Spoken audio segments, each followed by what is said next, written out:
Hi, everyone. This is Zila Costa Grimes, co-host of your favorite podcast, Opinions My Own, with Paul Caulfield.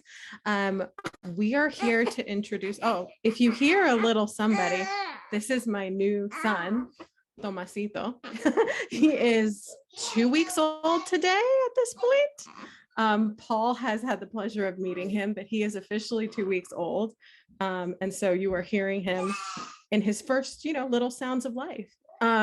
But speaking of, children, being a woman in this legal field, being a woman trying to continue to work despite having, given birth a few short weeks ago, we are introducing a second follow-up episode with Amanda Wick. She is amazing.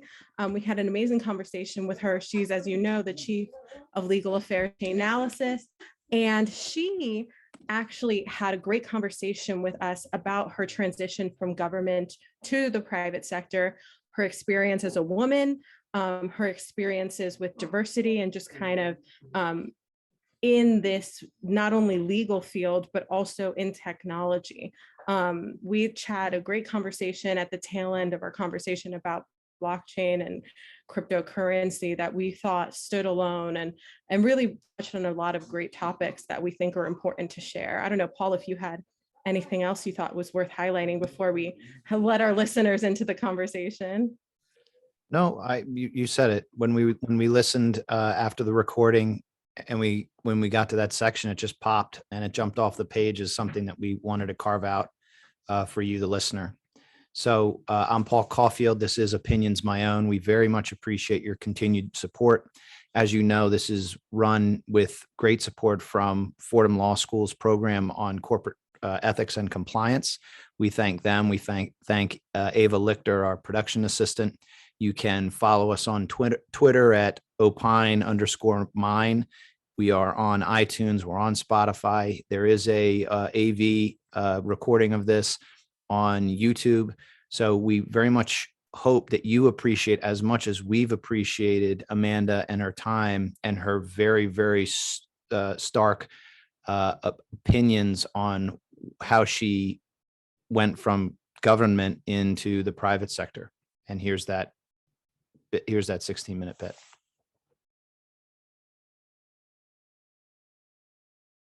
Pivoting a little bit to talk more about your career and kind of your experience and what it's been like.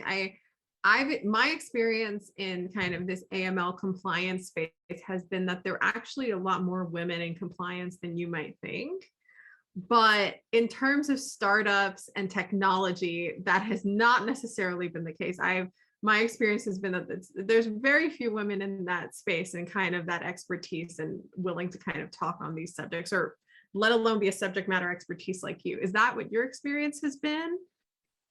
It was interesting because I thought about that earlier when you asked me, like, what's the transition from government to private sector been? And I was talking with a friend about that the other day because there is a little bit of, I want to say, what is it, like an egg in a cushion a little bit when you're in the government, where you kind of take for granted the like incredibly strict rules and regulations and kind of like equal treatment, equal protection, right? And like, and I will say also, I didn't appreciate this, being a federal prosecutor puts you in a position where the power dynamic is different. So if I come into a room, the male defense attorney with a male investigator, whatever the situation is, the nature of my role was such that whether they wanted to treat me equally or not, they almost didn't have a choice. Right, you and have the authority. Right, as the authority figure, it'd be pretty stupid to lead with discrimination, right? Yeah. And I remember when I was younger, I cut my hair, I did all these things to look older and look more legitimate, because when I was like a 30-year-old prosecutor, I looked not 30. And a defense attorney came up to me, and my agent looked even younger. He had this like very boyish face. And we were standing in the hall, and he walked up to us, and I think he thought we were interns. And he was like, "Do you guys know an AUSA Wick and so-and-so? Like, I'm supposed to be meeting them here for a proffer, and I think they're running late." And I was like, 3 minutes late? We're not that late. And he was like, "Oh, it's you two." And I was like, "You're starting off with a bang." just a bang, keep talking, right? Because it's like, but as soon as they know you're the prosecutor, the entire dynamic changes. What I've seen in the private sector is it's very different. And I feel bad in a way for the, you don't know it's a problem until you get out into the private sector, especially the issues for women in tech. And as I talk to women at companies, as I talk to women in tech companies, the culture is completely different. The dynamic is completely changed. There are so few women in venture capital. There's so few women who are company founders, who are CEOs, who are C-suite level executives. That power dynamic is gone. And so you just see all of gender inequality just laying out in all its glory. And you feel like somebody ripped off rose-colored glasses and you're like, oh, it's like when you drive to the other side of town and somebody's like, this is the world that you didn't know existed. What are you going to do about it? And since getting to Chainalysis, I've been doing this Women in Crypto series. We have a Women at Chainalysis group. It's funny because on one hand, we joke that, well, aren't you now just excluding men? And we're very open and we have like fantastic male allies and we always welcome men. But I'm always like, when it's equal, we'll worry about excluding the men. I'm not going to lie. It's not my biggest concern right now. But it has been a bit of a culture shock coming into tech and just seeing, oh, you no longer will automatically be treated equally. And you are going to have to learn about the ramifications of gender discrimination. Yeah, no, absolutely. I think too, there's something different about reading an article about, oh, there's a disparity in tech and, oh, there aren't enough women and, oh, technology companies need to do X, Y, Z to attract women and people of color and all of the isms, and then actually experiencing it and being there. I had the same issue when people would talk about big law and like, they're like, no, women don't stick around, everyone leaves. I was like, well, that's not true. Now I'm a seventh year and there's no one left. And so you wonder, you're like, oh, wow, now I'm experiencing it. I see what they mean. No one does kind of stick around. People do leave. And it is hard. It is hard to kind of maintain that pipeline. It really is. And the other thing, as I was leaving government about a year or two before I left, I got very into martial arts. I had a lot of rage, and somebody suggested that I go and I started taking Krav Maga here in DC, and got really into Krav Maga and Jiu-Jitsu. And there is something very, now that I'm in the private sector, it's funny because like it always feels like a fight. Gender equality feels like a battle. And I didn't appreciate that in the government, that it was a fight that needed to be fought. And I have grown significantly more militant about it, to the point where I'm kind of like, I never thought I'd be that person. But it's one of those things where you get out and you see it, it's like, well, if you're not going to be a voice, trying to stop it, like what are we doing? Like, how are we going to solve this? And you kind of feel like, well, now that I'm in it right now, if you're on the other side of town and you kind of see what's happening, it's like, well, what's your solution to fix things? Because if your answer is just to go back to the other side of town, that's not me. That's not my personality. And so it's been something that as I kind of look around, I've met some amazing women and we're doing some amazing things.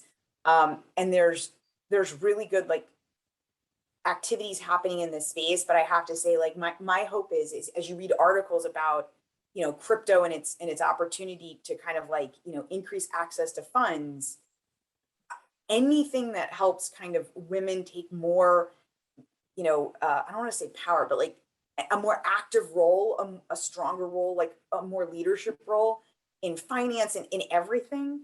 Like, I think I was talking with Senator Lummis on one of our Women in Crypto series, and she said the interesting thing about crypto is that you don't have the history of kind of like finance bros that you do, where there's an opportunity for women here. It's like the undiscovered country, right? Or some people call it the Wild West. And it's like, well, guess what?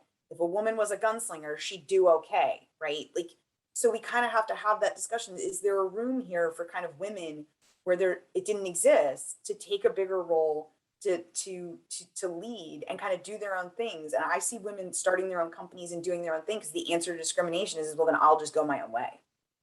What I saw, I was at Citi for a number of years, and Citi was Jane Fraser. She was the CEO over the commercial bank when I was one of the chief compliance officers there, and they make a point, and that's what encourages me about, you know, where I see the trends going. A buddy has a company, Cybercrime Magazine and Cybersecurity Ventures.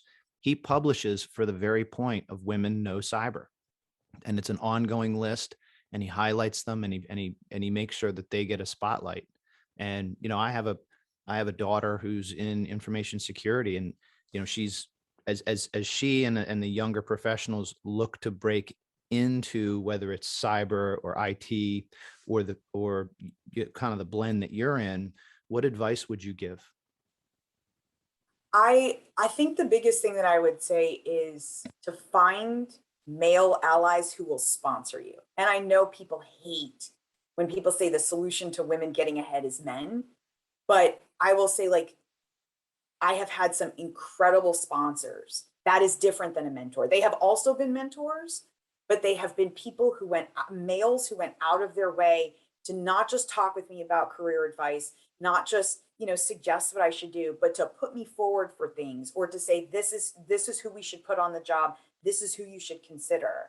And finding those people and building those relationships, it's not always the easiest thing for women to do because it's an ask. You basically have to go and kind of build a relationship and say, and you have to have this awkward conversation of, you're a great mentor, but we need to take our relationship to the next stage. And I need you to be a sponsor, right? And it's like, not AA, let's just be clear. Like, I'm right. Like, let me be clear what kind of sponsor it is, because, you know, I don't want you to freak out.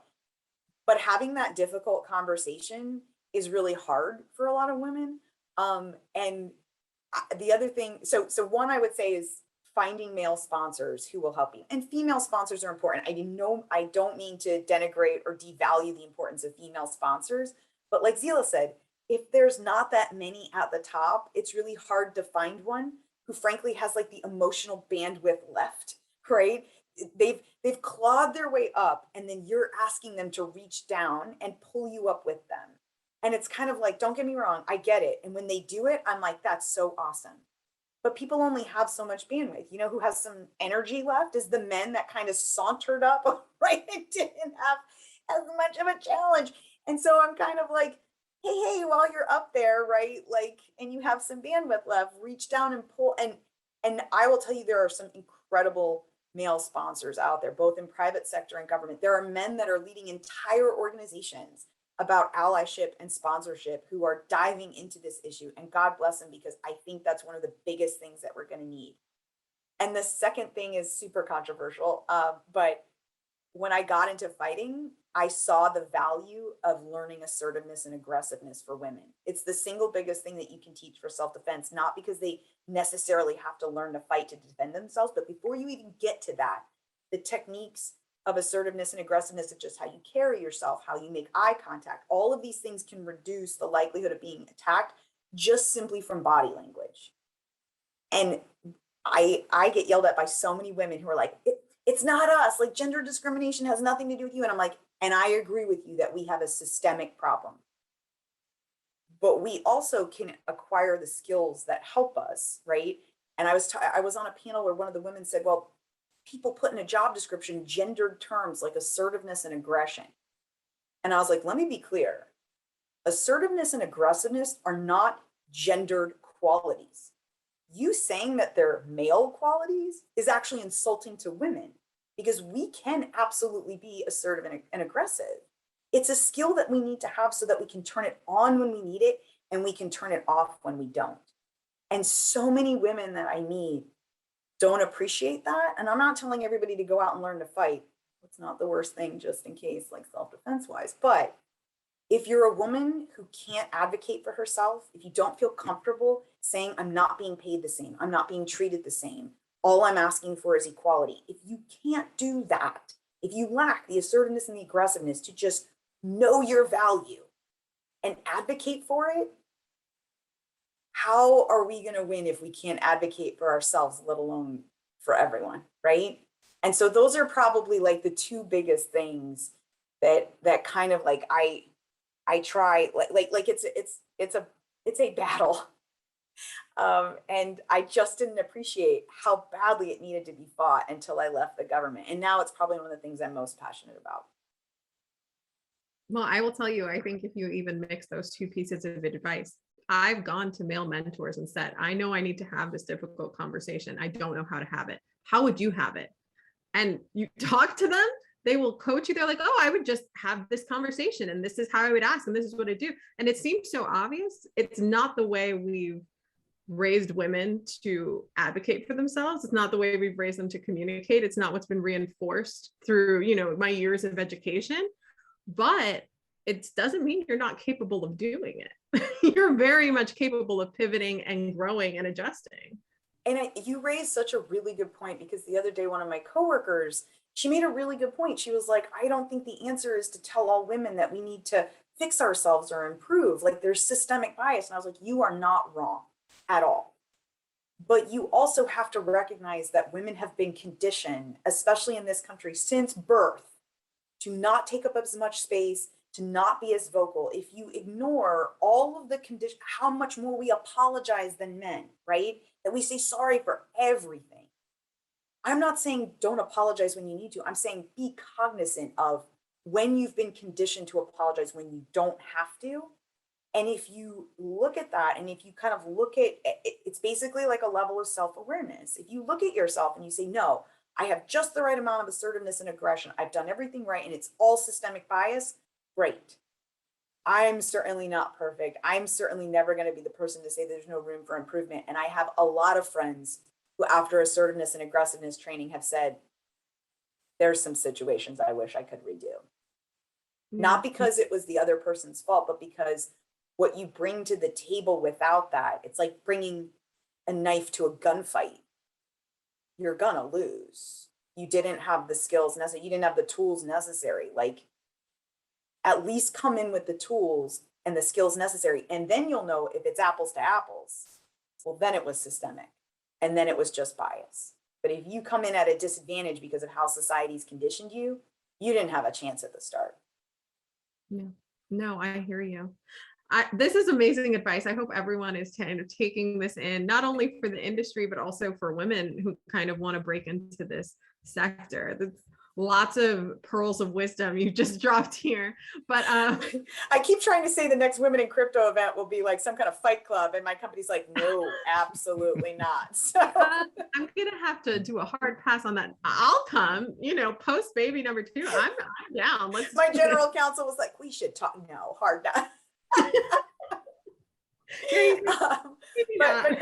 But we do a lot of great events, and I love that. Like, our Women at Chainalysis group is absolutely phenomenal, and we get a lot of support for those things. And we're the Women in Crypto thing, we're expanding, and as soon as we can meet in real life, we are going to do in-person events. And my goal, my hope is someday to have it be kind of like an open global conference, because we get women from all over the world who will sign on to these virtual events at 4:00 in the morning, and the community is there. And so we just need to build it and foster it and kind of help it grow. And it's a very exciting thing that I'm really excited to be a part of. Well, I'm really excited to see where it goes. So with that, I think we'll close out. Thank you so much for spending the time with us. This was such an interesting conversation. Amanda, no, I had a really good time. They were great questions. Thank you. All right. Take care. Take care. Bye-bye.